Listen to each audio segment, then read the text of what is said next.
Hello and welcome, everybody. It's another installment of JC and Morgan, number 178, presented by Blue Delta Jeans and BlueDeltaJeans.com. We're back to a full boat here today.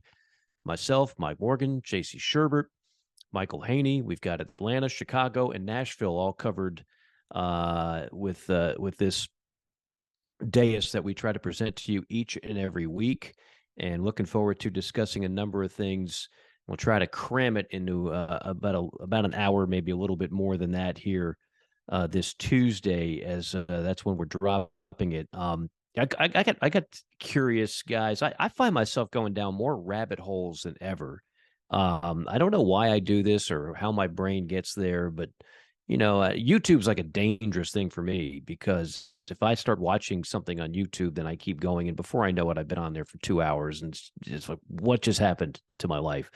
So I started thinking, like, this is number 178 of our podcast, and I started thinking, well, 78. What's significant about 78? Well, nothing off the top of my head. And then I started thinking, well, what happened in 1978 in college football? So then I went down that rabbit hole, and it just so happened that was the first season that we split into divisions. First year of 1AA football. We didn't have that before. It was all just crammed into Division One. That's why you look at old scores and you see like number one Nebraska taking on Pacific, and it's a true Division One game because there was no classification. So that was playing Pacific was the same as playing Auburn. I mean, they're all in the same thing. So they divided it in 1978. They came up with 1AA. A lot of those Division II teams went to played 1AA, and of course we got the 1AA playoff, which I'm always a big fan of. I've had the pleasure of calling games in that. Who won the title in '78? Alabama. If you guessed Alabama, which you probably could guess every other year, yes, they won. But of course, back in our crazy, wacky world of pre-playoff football, we had a split poll. Southern Cal won the UPI, which was the coaches' poll. So Alabama and Southern Cal won the national title. And by the way, Alabama did lose a game to Southern Cal in Birmingham earlier that year. That's why we had the split poll. Penn State lost to Alabama in the Sugar Bowl 14-7. Keith Jackson called it and said it was the greatest game he'd ever seen. If we had a 14-7 game today, gentlemen, do you think anybody would call it the greatest game they've ever seen? No. No, because we all expect offense, right? Like, we love good defense, but we want to have. We had a national title game with Alabama and LSU that was a classic defensive rock fight, and it was just panned as the worst thing to ever be in a title People game. hated it. Which is, I mean, some SEC fans liked it, but and said that's real football. But for the most part, people were turned off by that game. And everybody was talking about. You have a different. Oklahoma State was supposed to be the other team that made it that year, right? And what people don't realize, if that Oklahoma State team had played LSU would have probably been sitting on like 35 at the half, and it still would still have shut down their offense. I mean, it would have probably been like a Nebraska, Florida, 1995 bloodletting.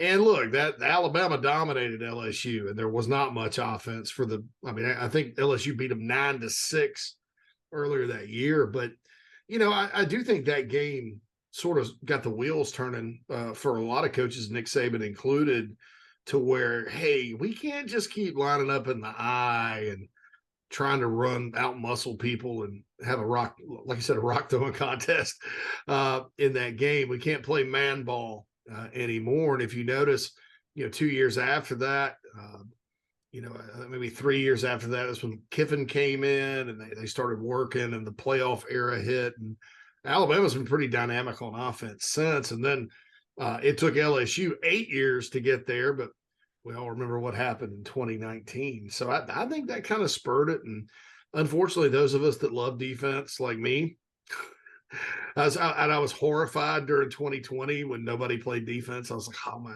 defense was back last year. That was brutal. But man, you just start looking at it now, Mike and Michael, and it's look at the teams that are on their way up in the SEC, and then look at the teams that struggle And there's a common thread. The teams that are most of them on the way up have nice, dynamic college style offenses that are creative. You got 3 of them out of the Art Briles tree. And who's struggling? Auburn, which, Boise State and Brian Harsin, everybody thinks they run spread. They play their own version of man ball. It's like a West Coast offense out there. He tried to implement that. It was garbage, until Ashford took over and could make things happen with his legs. And then Texas A&M, which unfortunately, that's been the big complaint out there, is Jimbo's offense just is easier to stop than maybe it once was. So, and that's just for that matter. SEC. Maybe Arkansas should be in that discussion. Yeah, I mean, Arkansas, they can't outscore Liberty. Which you and I, we talked about, like, why do you schedule that game? What are you doing? Whoever's in charge of scheduling at Arkansas definitely needs to be fired. I mean, you're in the SEC West.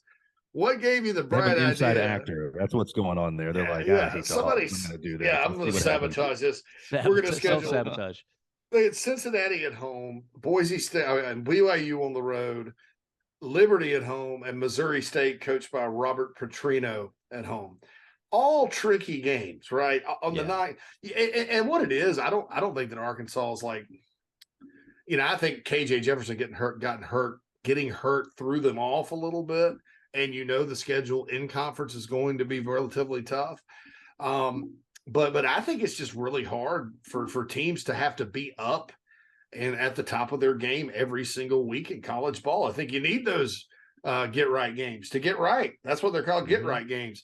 Arkansas did not have a single get right game this year at all because, when they're out of conference, they're going to freaking Provo or they're opening with Cincinnati or they're playing, the giant killer Hugh Freeze, and or they got their old coach who's a gifted wizard play caller coming in with an axe to grind, and they're not good on defense. So, I mean, I don't know. I think maybe cooler heads should prevail with future scheduling when it comes to the Hogs. Yeah, I would say so.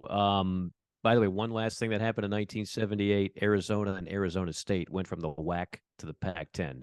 And Arizona State is one of those programs. Yeah, I know. Isn't that crazy? You would have thought that would happen a lot sooner than that, but it was 78. But in Arizona State, one of those programs, much like Auburn, much like Colorado, still looking for a head coach as we speak. Lots to get to today. We'll start off with the hot Haney Five as Michael is back after performing at the Bluebird in Nashville. We got a rock star. We got a country music star, I guess, on our hands. He's not just our fearless producer, folks. He can strum the guitar, he can belt a tune, and he can also come up with the hot Haney Five in his spare time. We'll get into that. SEC Spotlight, Under the Radar. Take a deep dive on a Heisman Trophy candidate that I don't think is getting enough attention, and then we'll finish with the Pick Five. So with that all said and all ready to go, Michael, I give the center stage, which you're getting used to you. Yeah. All right. Yeah. Thanks very much. Yeah. There's nothing like being 4 beers deep, sitting at the back of the Bluebird, just being there to support a friend. And he decides to call you up. So, yeah, it was a pretty awesome night. I appreciate you mentioning that here. And hopefully going into early part of next year, anyone that's listening to this, and of course, you guys as my friends, will be able to pull up some songs on the old trusty streaming services. That's in the works. So, yeah, one of these days. It's coming soon for that, but I appreciate the mention there, Mike. It was a pretty magical evening, but super cool. Not quite as magical as coming up with the hot Haney Five, which we will start right now. And speaking of magic, it looks like Georgia figured out the sleight of hand that was Tennessee's offense. Kirby Smart was ready to cut some butt, and they certainly did so. Between the hedges in Georgia, not even a game really. The score was not nearly as close as the 27-13 final would be. Guys, I'm not going to spend time breaking down the exact specifics of what happened in that game, because anybody that watched it could see what happened. Georgia was Georgia. So let me just ask you a very simple question based on this performance. Now, would you be surprised if anyone other than the Georgia Bulldogs were the national champion for 2022? Mike, we'll start with you. No, I wouldn't be surprised. And look, I'm going to see Georgia this week. I've got Georgia at Mississippi State on radio, and I thought, the beginning of the year, this could be the ultimate trap game. And it still might be. I mean, if Mississippi State's issue with Georgia is going to be the same one it was with Alabama, which for whatever reason they never play Alabama well. Well, part of the reason is they just can't block them. If they can block and give Will Rogers some time and turn that game into kind of a shootout, then who the heck knows? But no, look, Georgia is like last year. You lose 5 first-round draft picks from your defense, and they haven't missed a beat. And your offense is better. And here is Stetson Bennett. You know, if I told you Will Rogers of Mississippi State in that air raid offense led the SEC in passing yards, you'd say, yeah, I'm not surprised. If I told you number 2 in the Southeastern Conference with all these talented quarterbacks was Stetson Bennett, and I'll bet you 90% of the college football fan public can't name you a Georgia wide receiver. They know Bowers, the tight end. They couldn't tell you many of their wide receivers. That would shock a lot of people. But Stetson Bennett just continues to do things, and it's so funny living here in Atlanta because I still run into Georgia fans that are ready to cut that kid up the moment they lose a game. It doesn't matter how the game transpires, they're going to blame it on Stetson Bennett because he doesn't fit central casting of what a premier program has at quarterback. His story doesn't fit as a former walk-on who bounced around. His size and stature doesn't fit. Don't tell me he's not athletic. I mean, you watch that touchdown run. Ask the Tennessee defense if they thought he was slow and unathletic because they didn't tackle him before he dove to the pylon and made a very athletic play. But there's a lot of people that still just do not want to believe Stetson Bennett is legit. And I'm here to tell you he's legit. And if they keep winning, to your question, Michael, he's going to be, in all likelihood, in New York as a Heisman Trophy finalist. Not saying he's going to win, but I can't imagine he wouldn't be there. That being said, could Georgia lose a game? Sure. There's Ohio State. There's potentially Michigan. There's a potential rematch with Tennessee. You know, we'll talk about the playoffs situation. I love this Georgia team. I love everything that's been going on with this program. I mean, I've watched it kind of from a healthy distance, Atlanta to Athens being built up under Kirby. But they're not invincible. I wouldn't go that far. I think they could lose. I think they're the favorite, but I think certainly they've got some games the rest of the way, particularly in the postseason, that could pose some formidable challenges. Yeah, Stetson Bennett, I mean, you can't say enough good about him. And, you know, here's the thing. It's just weird that the walk-on stigma is just strange. And it goes to show you that's about recruiting because you know, how many 5-star quarterbacks did Mark Richt bring in there, right?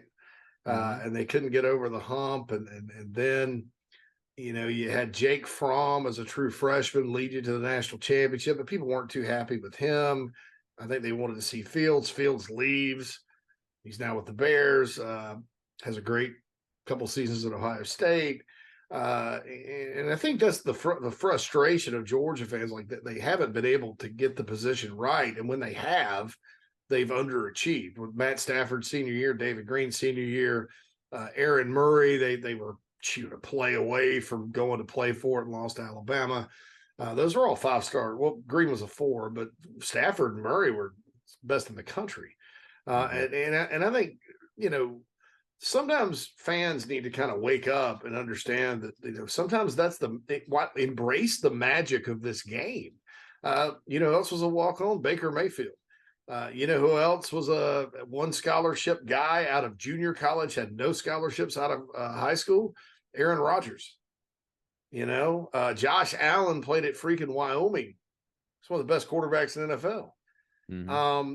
In that position in particular, I mean, you didn't see Florida fans jump up and down and gripe and complain when Kyle Trask, who was a 2-star who didn't even start for his high school team, takes over for Felipe Franks, who was a 5, and proceeds to get in the Heisman conversation. So I think sometimes fans, you know, and it's probably your vocal minority that it doesn't think about things, but boy, Stetson been through some beautiful passes. And I'll say this, 2 coaches deserve credit for this. Todd Monk and their OC is in a zone right now. I see coordinators at time getting in a zone. The Joe Brady, Steve Ensminger combo, because later on we find out Ensminger had a lot to do with that. We gave Brady all the credit. Joe Brady. That he got bounced quickly from the yeah, Panthers. Sark in 2020, and Bama was in a zone. And I think you could see it happening during the playoff in Athens last year with Monken. And Todd Monken's been around for a long time. He called plays in the NFL. He was a head coach. I mean, comes from the Mike Gundy or Les Miles, one of those two coaching, the Oklahoma State coaching tree. And he's in his zone. And Buster Faulkner, their quality control analyst there in Athens, who used to be the OC at Middle Tennessee State, he helps kind of analyze the quarterbacks, break them down, get them better. My understanding is he has a big hand in helping with Bennett and the rest of them. So hats off for him because, Stetson Bennett, Mike, was good enough to win a national championship last year. I think he's better this year. I think he improved. And that's saying something. A lot of guys, did Jameis Winston improve after he won the national title? No. A lot of these guys that win it all and they come back, they don't necessarily put in the work to get better, or they've tapped out. Not Stetson Bennett the fourth. So hats off to him. Yeah, and hats off to the Georgia defense. They pile up 6 sacks. I believe they had 10 all year, which is not to say that their defense is taking a step back. If you break them down statistically, their defense is still really, really good. But for whatever reason, they didn't have a lot of sacks going in. They sack Hendon Hooker, who might have been the Heisman Trophy leader at the time. They sack him 6 times. They have 8 tackles for loss. Tennessee averaged 2.2 yards per rushing attempt. They were averaging just under 200 yards rushing a game prior to the Georgia game. Every time Hooker dropped back to take a look at somebody downfield, Georgia was in his face. I mean, they blitzed routinely. Georgia is not normally a defense that blitzes that much, but they saw something, and everybody was talking about coming in. Well, how do you defend this rather unique Josh Heupel offense? The receivers split out outside the numbers, and they forced you to do that. They just decided we're going to blitz them, and Hooker hadn't had that much pressure in a game. And unfortunately for Tennessee, I mean, he did not have a great game. He just didn't. Nobody for Tennessee did, not all on Hooker, but they didn't score. Hendon Hooker didn't get a touchdown. That score, as Haney mentioned, that's very misleading. That game was completely dominated by Georgia. And I'll just say one more thing on the subject. Man, oh man, Vegas, you continue to amaze me. I can't believe when I first saw the line, it was like 8.5, 9 points. And I'm like, come on now. I mean, again, Georgia's favorite at home, but how do you take a team that just got voted number 1 that hasn't been anything short of spectacular and make them that big of an underdog? Well, guess what? You covered easily. If you took Georgia and laid the points, you didn't even have to sweat it. That's why they have very nice buildings in Las Vegas, and they continue to get bigger and nicer and bigger. So that one I didn't see coming in terms of the domination. I thought Georgia would win the game. I did not expect that level of domination on both sides of the ball. Tennessee got completely dismantled. I still think they get in the playoff, but they got humbled big time on Saturday. Moving on to question number 2 in the Hot Haney Five, guys. And speaking of spreads, Alabama was a 12-point favorite on the road at LSU. Obviously, we know that the Tigers were able to get a very dramatic 2-point conversion in overtime. Again, the Stones on Brian Kelly. I was watching that game with some friends, and as soon as we saw them lining up for 2, they were like, they're going for 2. And I was like, man, that's a pretty emphatic decision right off the bat. I said, they've seen something, they know they can go get it. You don't just make that decision that quickly to go and run. And even after the timeout, LSU and Brian Kelly get a huge win over Alabama. Second loss for the Tide this year. First one, of course, being to Tennessee, and another dramatic road loss for the Tide. Guys, I can't believe I'm about to ask this question, and I feel like there might be some Alabama ninjas going to rappel from my ceiling and be ready to like lop my head off or something. But between the end of the Tennessee game and the 3 passes to set up a 50-yard field goal, which was missed, giving Tennessee a manageable field to go get their own game-winning field goal, the litany of penalties over a handful of games, this game against LSU, where I understand why the decisions were made, still not really a fan of the 2-point calls that were done by Alabama, which set them up for which would have put them up 3, which would have put them up 6 eventually there in the fourth quarter. Again, numbers wise, I understand it, but man, if you just kick the extra point one of those 2 times, you're going to kick a field goal to win the game. You never get to overtime here. So the question I'm asking here, in spite of the 6 titles, in spite of everything, he's a legend. We all get it. It starts at the top, but this year's Alabama, are they just a poorly coached team in 2022? JC, we'll start with you. Look, there's a lot going on with Alabama. First and foremost, I do radio in Tuscaloosa every Wednesday or Thursday morning. Barry Sanderson, Wimp Sanderson. It's fun. It's like getting together and having beers with those guys. But anyway, I digress. Their fans are mad at Bill O'Brien, their OC. They're mad at Saban. They're mad at a lot of things. And look, I'm going to tell you this. There's one spot on the field, and I guess you could be mad at Nick Saban for this because that's kind of his specialty. The secondary is poorly coached, and it's been a revolving door. Those guys are undisciplined. In that defensive system, you have to play disciplined. Even when you play disciplined, you're going to bust some of the time just because of the complexities of it and what they put on their safeties. So that's A. I think there's one spot that you look at and go, the coaching is not up to snuff, and that's in the defensive backfield. And I kind of know why. Person coaching the D-backs out there, I got really familiar with his work, especially later in his tenure at South Carolina. And let's just say there's a lot of guys in the NFL that are doing a good job, and that secondary got lit up consistently. We all saw it, especially you, Haney. So maybe that wasn't the best hire. The other problem is, man, they just don't have the receivers they did. You know, you're talking about last year before the injuries and the year before, and even in 19, Alabama just for years had, elite receivers. And I think they have good receivers this year. I don't know that I'd call them elite. I mean, Jermaine Burton's kind of reaping what he sowed, leaving Georgia and going to the team that they just beat for the national title. I think other guys haven't maybe worked as hard. I think they got some nice pieces, but they just don't have the receivers. So I don't think it's the play calling. I don't think it's I think Bryce Young's trying and doing his best. I think there's 2 glaring issues, and they all have to do with the passing game, passing the ball, stopping the pass, and that's the secondary. And they just straight up are not what they were at receiver, and that happens. I don't care what the star ratings were. You're going to have it. It's like Clemson and quarterbacks. Clemson's got 2 5-star quarterbacks now. Are they even close to Trevor Lawrence and Deshaun Watson? No, but that's normal. It's not a disappointment. It happens. Not all 5 stars are created equal, right? So I think those are the 2 sort of glaring issues with Alabama right now. I'll go just on one layer of the question. Look, there's no problem with Nick Saban. Nick Saban is still the great Nick Saban. But those 2-point conversion calls, particularly the second one, I kept questioning my own math as I'm watching the game.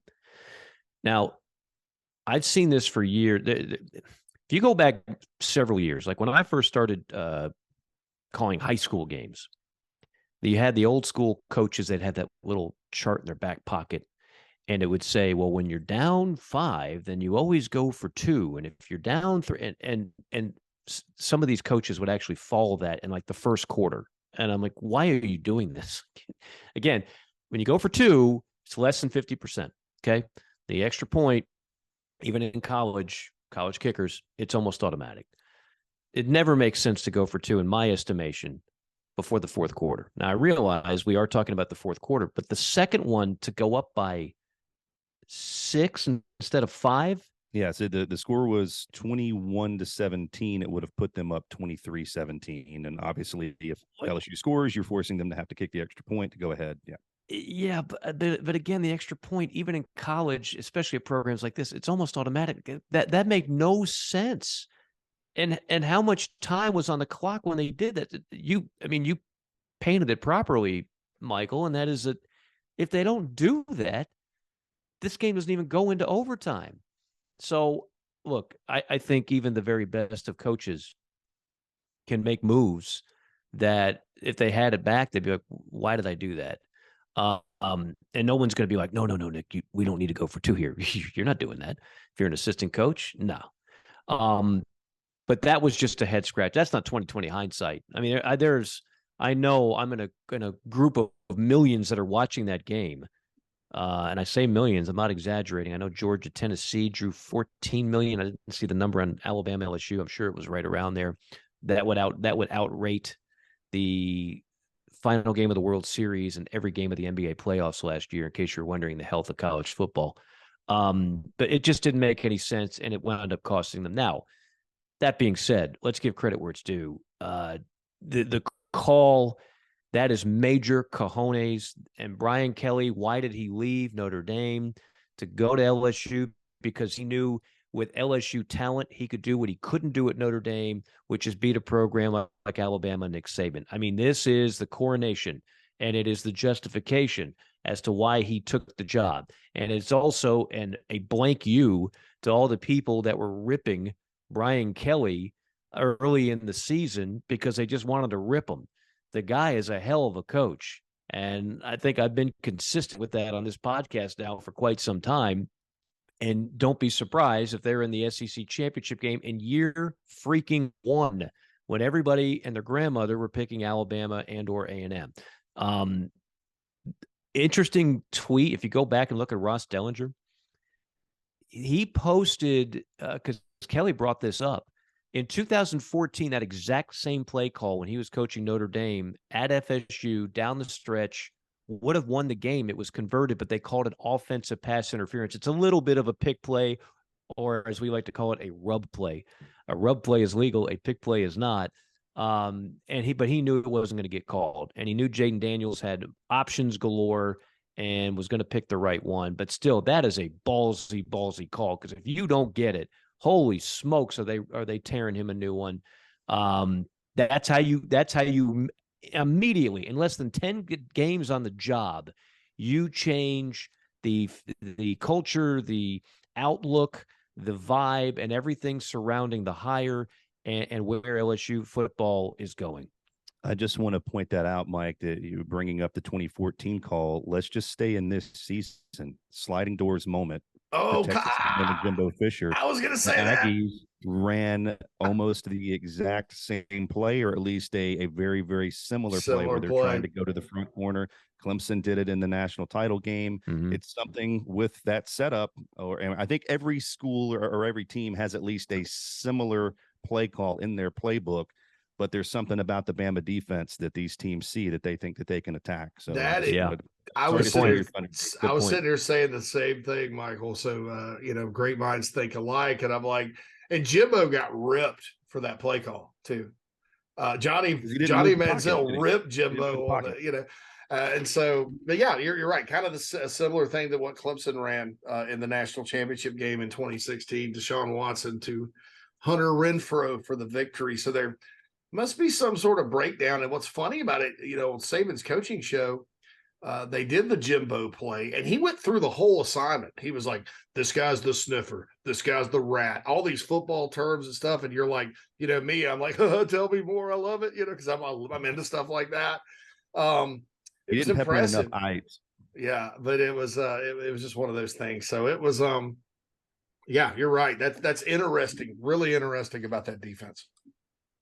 All right. Well, moving along, guys. Yeah, I could football nerd on plays and assignments and how things break down. I would love to do a film study of Georgia versus Tennessee's offense, just because there's so many talented teams and talented coaches that have gone against Heupel's offense and the way that they split out their receivers as far as they do and open up so much space. Just how do you really shut that kind of stuff down? I'd love to do a deconstruction of all of that. Maybe we'll do it one day. It does help when you have Georgia talent.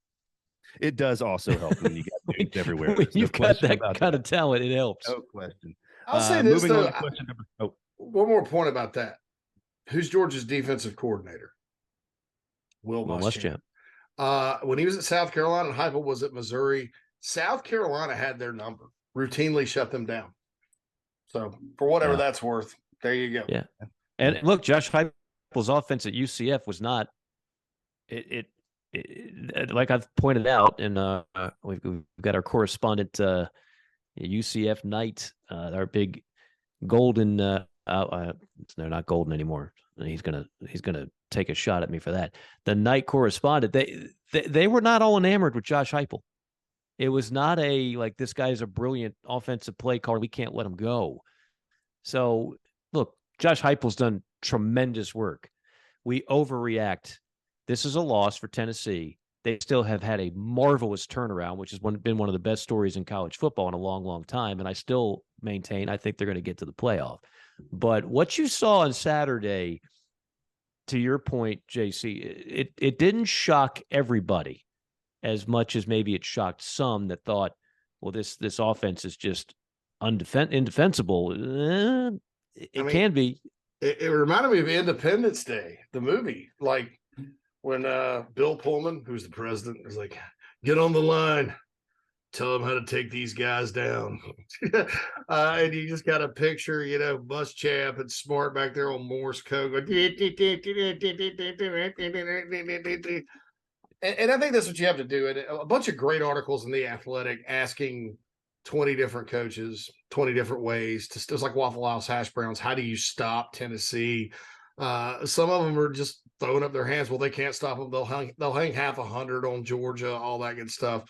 I think what you have to do is you have to put pressure on the passer, and you have to have great athletes on the back end to recover ground. I also think it helps to have bigger corners because Kylie Ringo's a big corner, right? Jalen Hyatt's not the biggest guy, and Jalen Hyatt got mashed and thrown off course. And when you do that in that system, because it's based on, it's a lot like some concepts that Steve Spurrier used to use where receivers run what's called option routes. But it's different because they do it against zone. Like Spurrier had specific things against zone. I mean, I'm sorry, they do it against man. Against zone, Spurrier like, well, this is steamers, and this is cover 3, and if they're in cover 2, you do a slant, and if this, you do that. And then against man, he would call different things out of his offense. There weren't a lot of option routes. This Joker's against man. So in other words, the receiver, the concept is receiver drives the guy off the line no matter what. So then if he's behind you, you have the option to come back on like what's called a stick route. And he's usually wide open for 10 yards. And their philosophy is we'll take the 10 and live to fight another day. If you're by him, it's bombs away. You saw the first early pass to Hyatt. That's what that is. And then there's some plays where you got 2 guys over on that end of the field, and you're so far across the field, they don't even move. They don't even move because it's a half field read each time. So you have to have, I think, physical players at the line of scrimmage to jam the receivers and not let them get to making that option.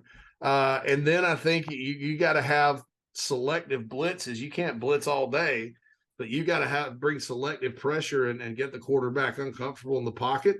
And then the third thing, really, guys, is you cannot let them run the football effectively, because what they'll do if all else fails is they'll line up and run you to death.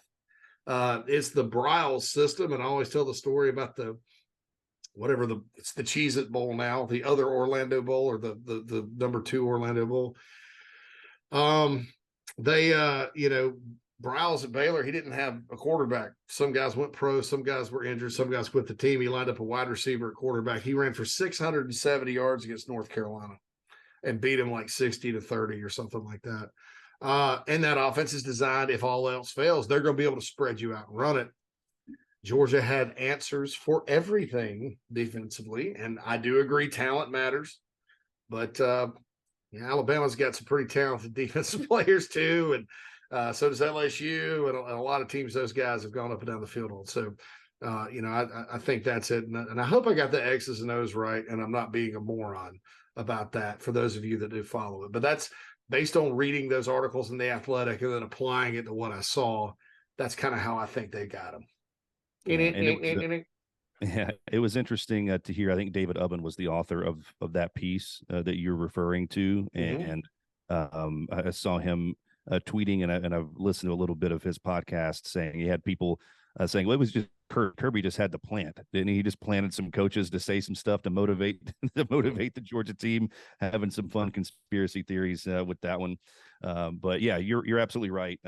All told, what it comes down to is you don't make up the gap between talent of Georgia in a year.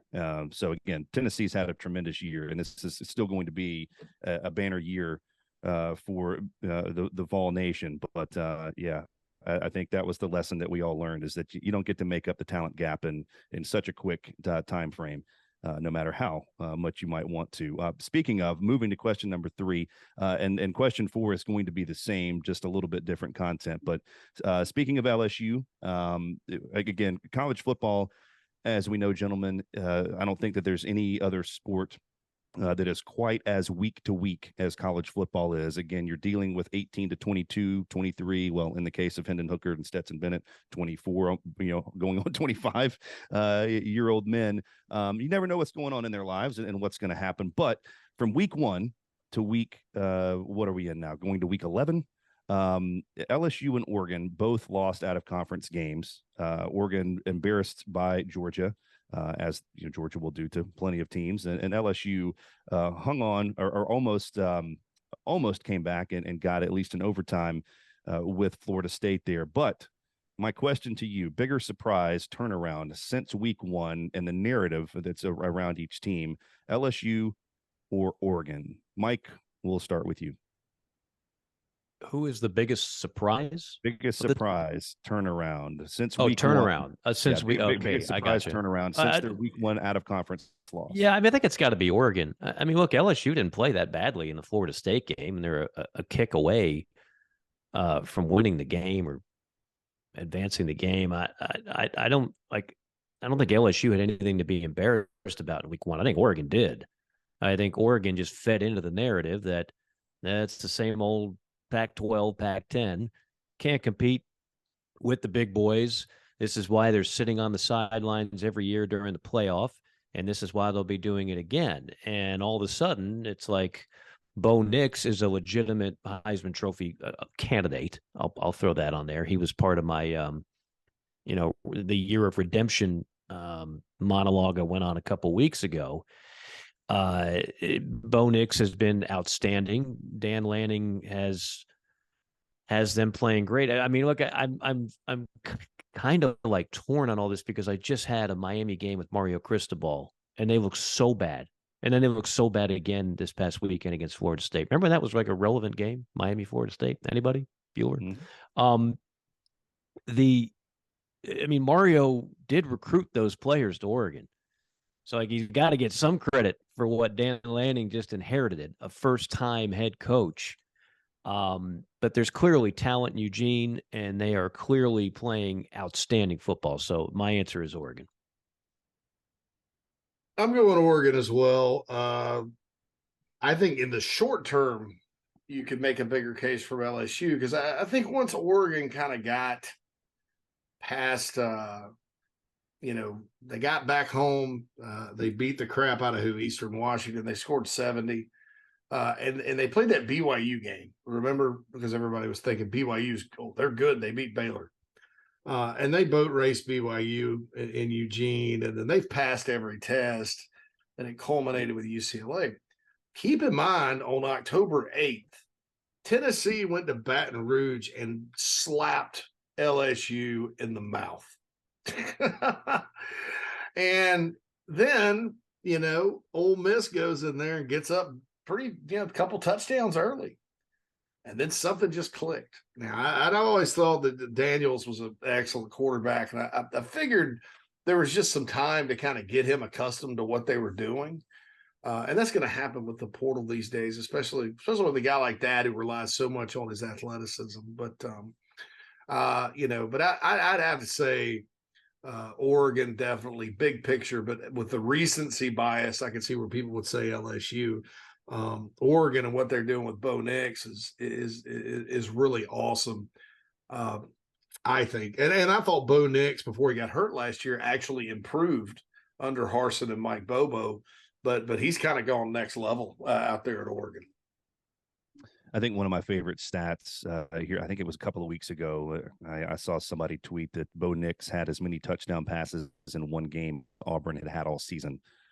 So yeah, a little bit of a rebirth for Bo Nix out in Oregon for sure. And another stat for Brian Kelly, Mike, you were mentioning, hey, this is why you leave Notre Dame and the things that you can do at LSU. I believe in the previous 8 years, Brian Kelly had 2 wins over top 10 teams with the Fighting Irish. He now has 2 within the last month at LSU. So yeah, it's. Do you know how many people would argue with you if you said LSU is a better job? Like, there's just some people that cannot comprehend that Notre Dame would not be a better job than LSU. But if you like having better talent and all the facilities that you need and playing in the best conference in college football. And I don't mean this in a negative way, Mike, but a little bit less oversight. Well, no, absolutely. That's I think that's also well documented. I mean, Notre Dame has a different standard, if you will, than so many other programs, which makes it more difficult to coach and recruit. Yeah, and people wonder why he did it, and it's the same reason Mike Leach jumped at Mississippi State. Like, it's about players, and these guys believe they can win anywhere. They can believe they can outcoach people because they've done it at the lower levels. Brian Kelly outcoached people at Grand Valley State for 10 years and Cincinnati and Central Michigan, Central Michigan and all those places before he got to Notre Dame. And I think what he did was he was tired of bumping his head up against the ceiling, because fundamentally, as we always say, Mike and Michael here on the podcast, it comes down to players. Those Notre Dame teams weren't any less well coached than Saban's teams. They just didn't have the talent. And they're not going to get the talent. So Leach, Texas Tech and Washington State are both outposts. You have to get in a dang of helicopter to go find probably one recruit 2 hours away from Pullman. Talent hotbed it is not. Same with Lubbock. You'd think, it's in Texas. Nah, it's way out in tumbleweed land in West Texas. And nothing against them. They win and do well, and he did well there. And there's enough players in that state. But, man, at Mississippi State, you can throw a rock and hit a player. You've got talent in Starkville, of all places. You've got a state that per capita is one of the best NFL producing states in the country. You've got a JUCO system you can tap into with minimal work to get guys in. You've got better athletes. And so I think what these guys did was, I think Kelly was like, look, I can win a lot of games on equal footing on a schedule anywhere in the country. But when I get to that game against Clemson, or I get to that game against Bama, or I get to that game against a program like LSU, I am at a huge disadvantage. So, and I said this about Brian, a lot of people don't like him or whatever, or he's kind of cringy being in the South or whatever. That's fine. But he's not a guy that was born on third base and thinks he hit a triple. This guy paid his dues, coached D2 ball, coached in the MAC, coached in the American/Conference USA. I mean, won, and he's the all-time wins leader in Notre Dame history. That means he had more wins than, Newt Rockne, Ara Parsegian, Lou Holtz, Dan Devine, you name it. So why not, man? How old is he? 60-something? I mean, why not take your shot? Because it gets precarious at Notre Dame. I think Notre Dame can make the playoff a lot of years. But I don't think they can win it. I don't think they can win it. I don't either. And congratulations, the win over Clemson. But Notre Dame's not in the playoff hunt this year for sure. Had they lost to Marshall is beyond the pay. I still don't know. I don't get that at all. The same guy that hired Brian Kelly at LSU is the same guy that hired Jimbo Fisher at A&M. You think about that. Mm-hmm. What do I always say about AD? I mean, it's a crapshoot. Everybody thought the Jimbo Fisher was the brilliant big game hunt hire for Mr. Woodward. And a lot of people were very skeptical of the hire of Brian Kelly. Not really a good fit necessarily for LSU. Same guy hired both of them. One guy is starting to really turn the tide, pun intended. And the other guy just lost 5 in a row for the first time in that program's history since 1980, 42 years ago. 6 lost Jimbo.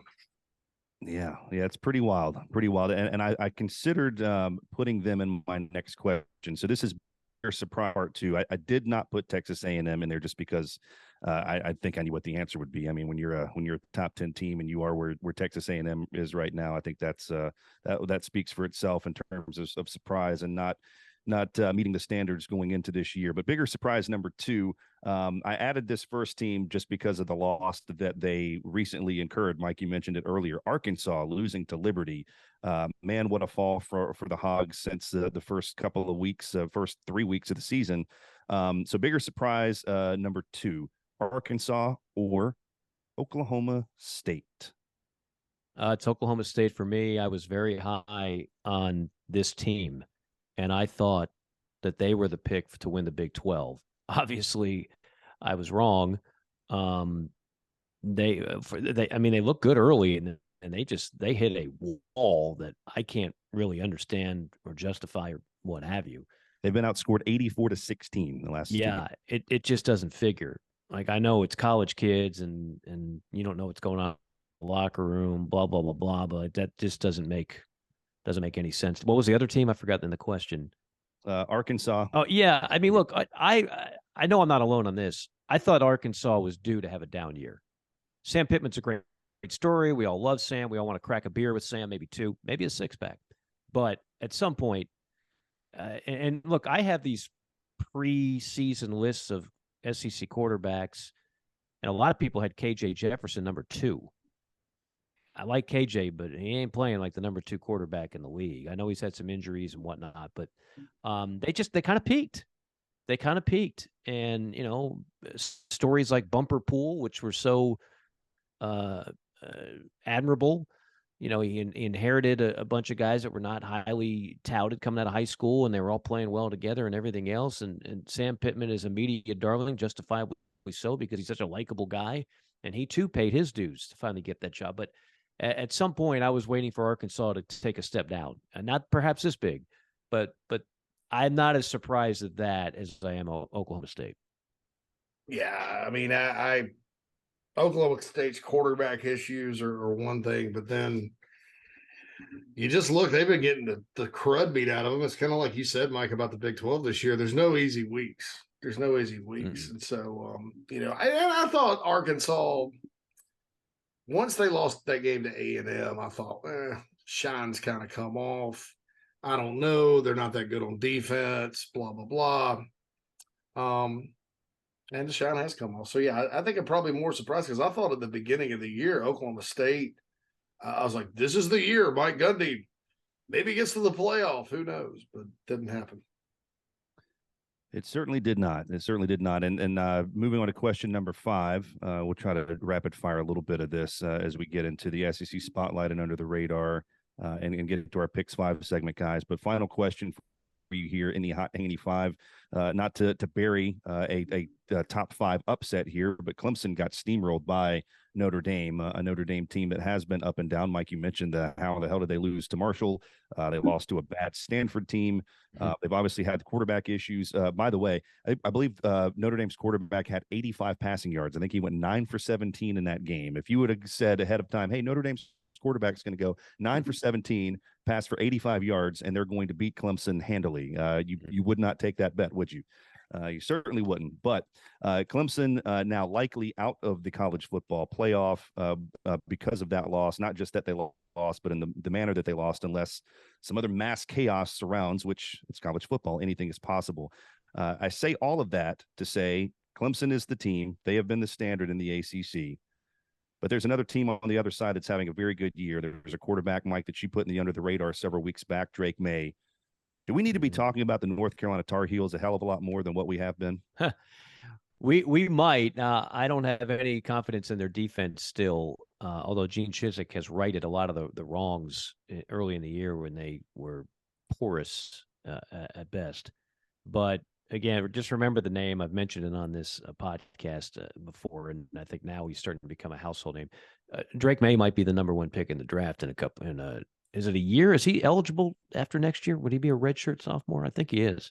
That kid is just, of all the quarterbacks that were getting hype, and there were a lot in the ACC this year, most of which, by the way, have been disappointing. This kid, nobody saw this coming. he has been fantastic. And Downs is an NFL wide receiver, and I mean they've got some around him, but he's the real deal. Now, are they a playoff type team? No, not really, and I don't think they'll get there. But put them down next year. Put them down. I mean, next year could be really interesting. If you're going about on just this year, Clemson is not a lock to win the ACC by any stretch at this point. They clearly have issues scoring points. They don't have the receivers that they once did, when I talk about Clemson, I feel like I'm talking about Alabama, minus the fact that Alabama has Bryce Young is one of the best quarterbacks we've seen in college football, and he's had several Heisman moments this year. His team down hadn't been Bryce Young. Conversely, with Clemson, they don't have the wide receivers that they used to have either, but they certainly don't have the quarter. There's no Deshaun Watson or Trevor Lawrence taking snaps right now. So that's the biggest difference. And, how does that happen? Well, I mean, JC can tell you, you bring in a 5-star quarterback. He doesn't play like a 5-star quarterback. It happens. Not just that this is not like the only time this has ever happened. Not every 5-star quarterback comes in and lights it up and then just turns into a first-round draft pick in 3 years. We think that's going to happen to all these guys. And DJ looks the part coming off the bus, but he hadn't played like it. And, the freshman behind him might be the best thing since sliced bread, but he's not there yet. So that's Clemson in a nutshell. Yeah, and I'll tell you this, their receivers are going to come back here pretty soon. They got 2 kids from in-state, Antonio Williams, who's a freshman, and Adam Randall, who's a freshman. They both kind of struggle with injuries, but those two are 2 to keep an eye on. I think the quarterback situation is just baffling because I think DJ's better. Is he playing like everybody thought he was going to play? And he was a Heisman odds guy going into last year. And I reminded everybody, he filled in a couple of times for Trevor and did well, including a game at Notre Dame that they lost. But nobody played defense that year, man. It was a lot easier for him to go out there. And then they almost lost to Boston College with him playing quarterback too. I think he regressed. I think that this year he's gotten a little better. The problem they have too is like they have a 5-star behind him in Cade Kublik, who is a guy that's going to be really good. He's just not ready. I mean, and you can't count on, I don't care what kind of star ratings your guys have. You can't count on a freshman coming in every single season and bailing you out like that. It just doesn't happen, every year. Nobody's that good at recruiting quarterbacks that are ready to go right away. I think the bigger problem if you're Clemson is their defense. I mean, they've got how many future NFL guys on that side of the ball? I gave their new defensive coordinator a benefit of the doubt, and I said, well, he'll be fine because he's got so much talent. But there is something askew on that side of the ball in a major way because I thought their D line would be dominant, and they are. They're very, very good. But are they one of the best? Are they the best in the country? Like people were thinking? No, I don't think so. I mean, and then the final thing was this. In the Chicagoland area on Saturday, we had what's called 65-mile-an-hour wind gusts. And if you're wondering, anyone out there, if you just look at the box score and you're like, how in the heck did Ohio State almost, struggle with Northwestern? They beat them 21-7. CJ Stroud, I think he completed 30% of his passes. Well, that's why. Because the wind was blowing the ball around the yard. Northwestern's up on the lake too, which makes it even worse. I mean, they basically played the game in a tornado. And what struck me as interesting, some of the Clemson folks were talking about that, like, oh, well, they had some wind and the issues in that game too, and blah, blah, blah. DJ was 27 for 39. It's not bad, not a bad day at the office, do you think? Mm-hmm. So I don't know if you can even blame the wind. I think if the wind worked against Clemson, it's because Notre Dame was like, in classic Notre Dame fashion, you read all these stories about Rockney and the Gipper and all this stuff. And, them just, we're just going to go out there and line up and run the football, men, like the 4 horsemen, and that's exactly what they did, because I think they didn't feel like they could throw it at all. with the wind gusting like that. So it's kind of an interesting tidbit up here in my area about those two games. The wind, yeah, sometimes people use the weather as an excuse, but the wind was definitely a big factor up here that day. I mean, I kept my dog inside because I was worried the wind was literally going to blow him away. That wouldn't be good for anybody. No, God, no. You know, Red, he'd get mad at the wind and try to bite it. He'd bark at the wind, try to bite it, and wind is undefeated. Yeah, wind is undefeated. It certainly is. It certainly is. That wraps it up for the hot Haney Five, gentlemen. You want to head into a little bit of an SEC spotlight now? Yeah, let's pick up the pace here. Obviously, we've talked a lot about Georgia, Tennessee, LSU, Alabama. You know, those were the marquee matchups of the weekend, really across college football. So I'll just ask you a question. What did you think of Cadillac Williams and his appearance at Auburn? What am I trying to say here? In place of the fired Brian Harsin, it finally happened. He finally got his arm lopped off. That hot tub time machine reference coming back for me. Got it. Yeah. But yeah, again, Mississippi State, the on it again, off again, Mike Leach. Which team is going to show up? They were winning. Auburn came back in. Anyway, ultimately, your thoughts on what happened with Auburn and Mississippi State? Look, first off, I loved Cadillac Williams as a player. Let me just say that. Like Cadillac Williams was a bad man, part of a really good. Remember, it was Cadillac, it was Ronnie Brown. Like those are some fun Auburn teams to watch back when teams actually feature the run more. At times I was entertained by it. It was like they took a Price is Right audience member and said, "Come on down. You're the next contestant on. Be the interim coach." And Carnell's just like, he's just enjoying life. I mean, he's got nothing to lose. It's all house money. The reaction on whenever he called a timeout to ice the kicker, which he did 2 or 3 straight times, it didn't work. Like, I think he thought like he really that was kind of like Newt Rockne type coaching. Like that's done all the time. It's really, you don't need to get that hyped up over calling a timeout before a kicker kicks a kick. Like it was somewhat comical and entertaining, but the fact of the matter is, it just goes to show you when you've had this cloud over you as Auburn has, and then all of a sudden, the coach is fired. People say, why do you fire a coach in the middle of the season? Well, it just, at some point it reaches a point of no return where it does get worse and the toxicity is there. So you just change it up for the sake of changing it up. And so that's what they did. And it almost worked. I mean, Auburn came out there, they were playing looser, and this is not a knock on Brian Harsin. I don't think Brian Harsin was, the major problem that someone would make him out to be. But yeah, it was it was like, okay, we got this guy on the sideline who's jumping up and down like he's in the huddle, and we're just going to go out there and have fun and see what happens. And Mississippi State took a big lead to the locker room and came out a little lackadaisical and almost blew that game, which would have been huge. So I thought it was, I would say one word, entertaining. Mike Leach was not happy with his Bulldogs.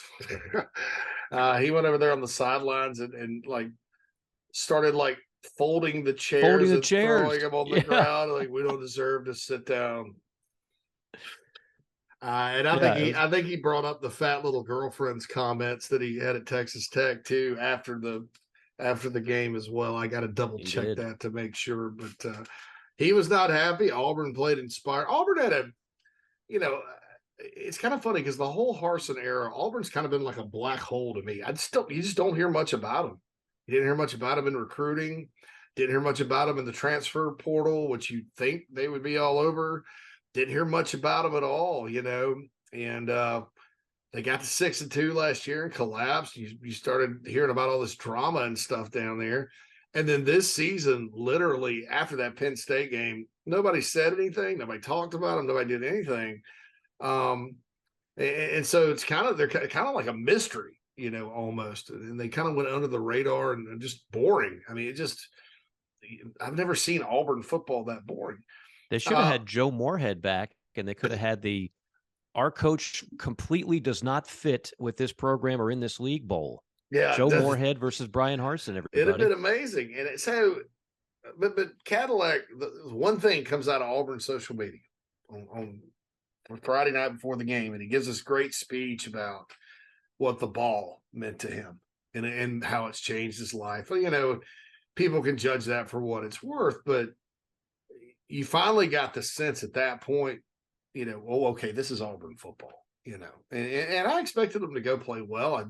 I don't think I saw a big comeback coming like they had. I think that's more on Mississippi State, by the way, but you know, good for them. Cadillac's a legend there. They're probably not going to win again this season unless they beat Western Kentucky this weekend, which I think's up in the air. But you know, good for them. Play out the string and, you know, bring on Hugh Freeze, Lane Kiffin, Jeff Grimes, whoever the next guy is there, and we'll get to enjoy Auburn football again, because I just never seen them like that. They were almost like Bill Curry, Kentucky before he got fired. That bad. You know, I mean, just not bad. Like the Chiswick year was kind of a train wreck, and it was like cool, and you watched it, and you're like, whoa, they used to be pretty good. Now they're not. Whoa, this was just like, oh, Auburn's on. I think I'm going to turn the TV. You know, to just cast. And I used to love watching them play, and games at Jordan Hare were excited, as lifeless crowds and stuff. So I did. It was like Brian Harsin was an interim coach without an interim tag or label. I mean, but he basically for the entire season, he was essentially a placeholder. He was an interim coach without the title. Because everybody knew he was going to get fired. It was just a matter of when. And, you know, his personality is just not for the SEC. I'm not saying that everybody's got to have a unique personality or anything, but he's just like an avatar coach. He was like, you play this video game and like you choose Auburn, right? On NCAA football and EA Sports, and then they have that generic avatar coach on the sidelines. You know, he's just coach. You know, that's just kind of what he was. It's like having a generic 30-year-old Syracuse broadcasting graduate calling SEC games. Like, it just doesn't fit.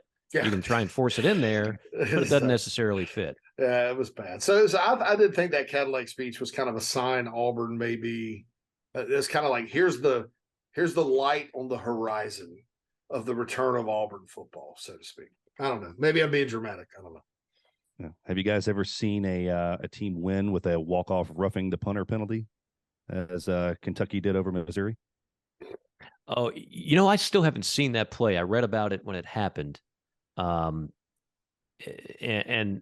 that game was every bit of what I thought it would be. Low scoring, kind of ugly. I know Levis had 3 touchdown passes, didn't throw a pick, but their offense is clearly scuffling, and Missouri, as we saw the week before, can be dangerous. But no, I've never seen that before. I think Kentucky made a mistake. Mark Stoops rarely makes mistakes, right? I think he kind of was looking for sitting around on Sundays watching NFL ball and thinking, man, I'd love for our offense to look like this. And I just get back to this, Mike. They've never been go up and down the field explosive on offense. I think Eddie Grant had it figured out there, though, because he could go 5 wide and throw it, or he could get in the wildcat and run it, or he'd do power. And it was all kind of collegiate and simple to learn and all that. I think the last 2 years that they've got arguably more talent than they have at the skill spots. And I know their line's struggling this year, but even last year, they weren't statistically all that good. They're last in the SEC total offense right now. So, well, they have no line. Yeah. I mean, there is no big blue wall. I understand what you're saying, but they're not creating holes running. Like if they went back to smash mouth 30 carries a game for Rodriguez and the rest of the backfield. Like I just, that was when people were saying, oh, Kentucky's going to win 11 games this year. I was like, you haven't seen their offensive line. I had their spring game. Like they don't have a line. And when you don't have that in this league, you got problems. And then you lose Wan'Dale Robinson, who caught 100 passes, who's in the NFL. You got 2 freshman receivers are your best weapons, and you got no line.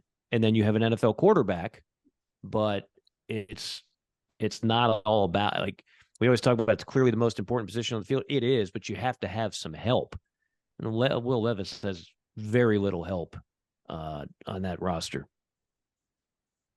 and there's very little help with Texas A&M right now. 18 of their 22 two deep were out this past weekend. The season just continues to be a massive mudslide for Jimbo Fisher, but Florida gets a big win on the road in College Station. Billy Napier continuing to do some good things. They're still a win away from bowl eligibility. South Carolina able to go up to Vanderbilt and at least for a night right some wrongs offensively against a bad Vandy defense and get themselves bowl eligible. Just trying to look ahead to this weekend, guys.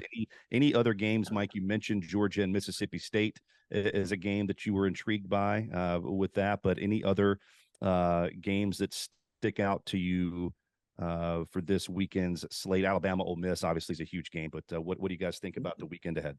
That's the main one. That's a CBS game. Anytime you got Saban going up against Kiffin, and Saban's reeling a little bit, and Kiffin technically, if you win out, Ole Miss still has a chance to do big things. Just nobody thinks Ole Miss is going to win out. I mentioned the Georgia Mississippi State game. I'm looking forward to that. I'm looking forward to calling it on radio. It'll be on ESPN as well at night with Sean McDonough. And then, I think the South Carolina Florida game is intriguing for different reasons. I give Missouri no shot at Tennessee, LSU at Arkansas, Vandy at Kentucky. Whew. That's yeah. The Gamecock. Look, the game. I'll just say one thing on the Gamecock Florida game. Keep Anthony Richardson in the pocket. I know it's easier said than done. The kid doesn't throw accurately at all. And you mentioned the key number, Michael, and that is A&M was completely depleted, but they let him run all big runs outside. And the kid is a freakish athlete. And if you let him get to the edge, he's going to take it to the house. But if you somehow can keep him in the pocket and spy him and make him throw it, then you got a chance to win this game if you're Carolina, I believe.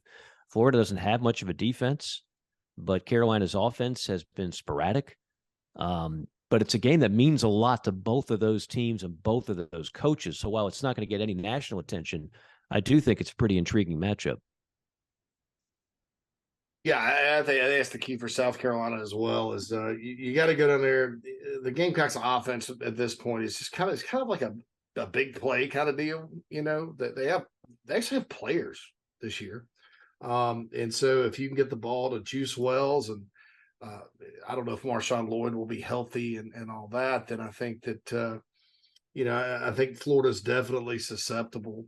Obviously, I think anytime you go to Kyle Field, if you're the Gators, you'll take a 17-point win in that environment, no matter how many players they have out. But it's not like that was a signature win or anything for them. And I think it's kind of an interesting matchup, to be honest, because what unit that has struggled is going to continue to struggle? South Carolina's offense, or what will be Florida's defense, or will Florida's run game get the best of South Carolina's run game? I mean, there's something's got to give weekend. I'm curious to see what Missouri's defense does against Tennessee. Mike, they've been pretty consistent all year, pretty good. I kind of think Tennessee hangs half 100, but I do too. And then, man, okay, so Brian Kelly, he took over my Brett Bielema award for the week because I've been all high on Bielema because of what he's done at Illinois. Well, he lost to 8-loss Mel Tucker. You got 6-loss Jimbo, you got 8-loss Mel. These guys have big contracts. They're going to get $9 million Mel Tucker. Yeah, the $9 million man there, $90 million, but. So Brian Kelly ascends to my Bielema award, which is basically somebody that everybody thought was toast that overachieves, but it'll in a number of ways. But they go to Arkansas, man. I mean, we just talked about Arkansas losing to Liberty. Can Sam Pittman rally the troops and get a big home win?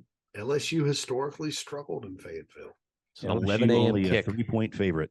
LSU, yeah, 3-point favorite. That's a trap game if there ever was one. That's a trap game if there ever was one. 11 a.m. kick in Fayetteville. Certainly crazier things have happened on that one. Yeah, but that's the only ones that really stand out game wise on the SEC spotlight. Are we ready for a little under the radar? Yeah. Let's hit the under the radar. All right. Well, look, we already touched on it, so I'll just say this quickly. What's under the radar, which is maybe not so under the radar anymore, is for the first time in a while, people are criticizing the strategy of Nick Saban, and we dove into that, but all of a sudden now, the way that is, fans will. I'm talking about Alabama fans will start looking for things that he did wrong on this and that, and um, all of a sudden it's like you can question Nick Saban's moves on certain things. Um, that's I guess no longer under the radar. When I thought about it, it felt like it was under the radar. Now I look on the internet, I'm like, oh shoot, heck, it's definitely on the radar. It's all over the place. And then the other thing is, I was just gonna real quickly, Jeff Scott and JC, you mentioned this last week about you kind of were hoping he'd get more of a chance at USF. They did lay him off. He's 4-26. Under the radar is the fall off of that program. Jim Leavitt took them to 5 straight games. Remember, at one point they had a top 10 ranking. They were just cruising. They had 2 9-win seasons. When the program's only been around since '97. They started off as a 1AA independent. So UCF had a huge head start on them. And UCF had the Dante Culpepper years at 1AA, and then UCF transitioned into Division I and the I-4 corridor battle. But then Jim Leavitt started turning that around. It was like USF. Well, hey, we're in Tampa. We're near the beach. Why do you want to go to those boys over there and they're in Disney? Come on, we're the cool upcoming program now. And Leavitt had it going. I mean, they didn't just make those 5 straight bowl games. They won 3 of them. And they were defeating UCF. I mean, their stock was a little higher than UCF at the time. And then the whole controversy with Leavitt, which if they could do a mulligan on that, I wonder. But he's gone after 2009, after an 8-5 season, after another bowl game win. They hire Skip Holtz. I think we all like Skip. We all know Skip. Skip takes him to a bowl game in year 1, and then they fire Skip after 2 down years. That seemed premature. It's like, who do you think you are? You're USF. You're firing Skip Holtz after 3 years in a bowl game in those 3 years. Then you hire Willie Taggart. He goes 2-10, 4-8. But then he has 2 back-to-back good years before they hire him over there in Tallahassee eventually. And then Charlie Strong, and he comes out right out of the gate, 10-win season in 2017, and then 7-6, 4-8, and then Charlie's gone, and then they hired Jeff Scott. My point is that there was UCF is about to go in the Big 12. UCF has a huge game against Tulane. They could wind up winning the American again. Everybody knows UCF. Everybody is comfortable with UCF being a Power 5 program at this point. That's the trajectory that USF had. And all of a sudden, in a couple of moves and in a couple of things that happened, that program has gone in the abyss and beyond, JC. Like, I don't know who they're going to hire, and I don't know if it matters, but UCF they lapped USF. They completely lapped them, and that wasn't looking like it was going to be the case 12, 15 years ago. Well, look, man, you talk about volcano programs a lot, right? And I think if you're at a volcano program, it's not necessarily healthy to change coaches every 3 years, but you can get it back. I mean, Florida, I counted it up today. I think they've had 7 coaches. How many since Urban Meyer? You had Muschamp, you had McElwain, you had Mullen, and this is their 4th since Urban. 7th since Spurrier, right. And then whoever they got there now, Billy Napier. Here's what USF did. I think is they've sort of, and it happened to 2 guys we all know, Skip Holtz and Charlie Strong. They cut bait too quickly. Willie Taggart built and ran a simple offense his kids like to run, and they got it moving. He hightails it to Oregon. He didn't recruit all that well his last couple of years. Charlie Strong inherits a lot of his players. He goes 10-2.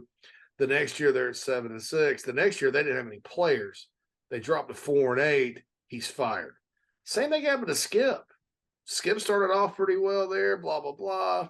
Well, the other guy kind of slacked up on recruiting last couple of years because Levitt had some controversies or whatever, boom, you're fired. And you keep going through this vicious circle like that at a place like USF, when meanwhile, your rival down I-4 is, it's high times with the Knights. They're going to the Big 12. They got their ticket, and you're just kind of stuck in mediocrity. So you fire Charlie Strong. Oh, the pandemic hits. Well, then what? Just a extremely chaotic year that first year, right? Jeff Scott had no chance. They showed some improvement last year. This year, you had the big moment on the road in Gainesville where you almost knocked off the Gators, which, I mean, as bad as Florida's been at times, or as mediocre, that may have been upset of the year considering what USF had to work with. And then all of a sudden it's crunch time. Oh my God, you're 1-26 or whatever against Power 5 or FBS teams. You maybe want to win one. And they go to Temple, and look, they got boat raced by Temple, and they were a 3-point road favorite, Mike. So you had to pull the plug. Do I think it's fair? Probably not, but I just don't think anywhere with any sort of standards at the same time. Like, I personally thought he deserved another shot just because of the pandemic year, and they fired Charlie Strong after 3 years. And so, you want some stability, but I don't think really anywhere with any sort of standard or aspiration, you can have a 1-26 record against Power 5 opponents and keep your job. It's just it. I mean, because it's just that there's no progress being made where it matters. No doubt about it. All right, real quick, I like to do deep dives, put on the scuba gear, get on the oxygen tank. I just figured every time I watch Michigan, and our number one Wolverine fan who listens every week, Justin, will appreciate this. I know he's not under the radar for those in that part of the country, but in the Southeast, we all tend to be a little bit parochial at times in our viewing. Like, we know who the quarterbacks are, and we know about Harbaugh. We know Michigan is good again this year. And by the way, the playoff tonight is going to be. Let me save you the suspense. It's going to be Georgia 1, Ohio State 2, Michigan 3, and TCU 4. Okay, now we can move on from that subject line. But Blake Corum, every time I watch Michigan, I see this little running back, and I stress little, as he looks so tiny, and he's just dominating games. Blake Corum now is a legitimate Heisman candidate. So I wondered, like, okay, what was the story behind Blake Corum? I've seen this dude, number 2 in the maize and blue, just dominating games. What's the deal? Well, he's 5'8". That's what they list him at, 210. He went to high school in Baltimore, Maryland, St. Francis Academy. Mm-hmm. And he was a USA Today All-American. He actually grew up in Marshall, Virginia, before playing ball there in Baltimore. His freshman year didn't do much. Again, it was COVID year. He played in 6 games. He had 26 carries, blah, blah, blah, blah. But then people were like, you just watch. He's going to have a breakout year in 21, and he did. He ran for 952 yards. Through 8 games, he's already over 1,000 yards this year, and he's averaging over 6 yards a carry. He has been special. He had 243 against Maryland. That's the most since Denard Robinson ran for 258 against 2010. There's a name for you. We just don't look at running backs the same way when it comes to the Heisman Trophy Award. And I'm a Heisman voter, and I try to stop myself from just falling in love with nothing but quarterbacks. I am in love with Blake Corum in terms of his ability. And if Michigan beats Ohio State and that kid puts up an A+ performance, he's definitely going to get some votes. So Blake Corum, you are no longer under the radar on JC and Morgan. You have gotten your proper spotlight.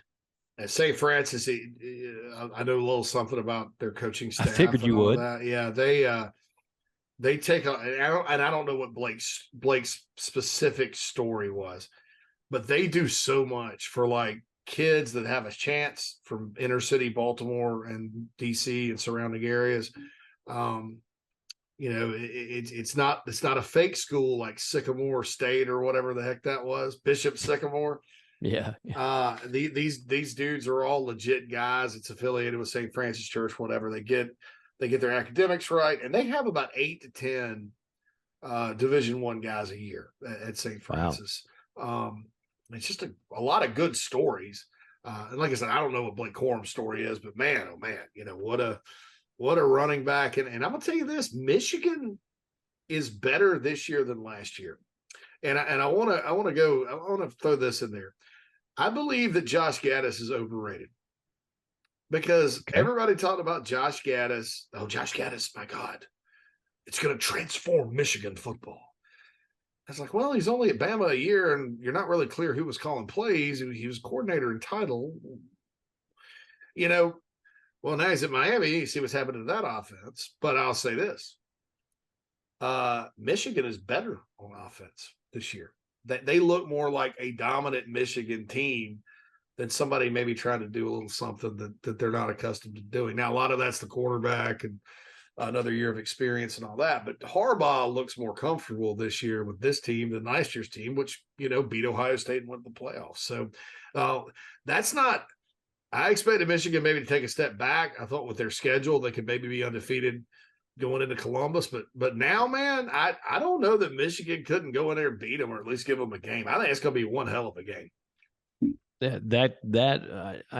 I know I bore some people with this stuff, but TV rating wise, that could be a ridiculous regular season number. I mean, it could be close to 20 million, which is unheard of in a regular season college football game, but it's possible if they clash. That's collide and clash. Collide and clash. They clash. Morganese. There we go.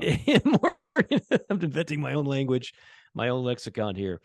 If they clash undefeated, look out. I don't care what time the game is. And of course, Fox would have it, and I'm guessing they would do their normal noon thing. It'll draw a ridiculous number. All right, why don't we do pick 3, Mike, because we're way over time here. Pick 3? Okay. All right. Let's get into it here. Let's throw Bama Ole Miss at you. Tied on the road again this week. Again, 12-point favorites. So what do you got? Tide coming off a huge loss. 12-point favorites against Lane Kiffin and the Rebels. I'll take the 12. I'll take it too. I'm going Ole Miss plus 12. Because I thought the third I got LSU plus 13.5 last week. I was like, and I thought Bama would win, but I thought LSU would definitely cover. So I think that's too many points.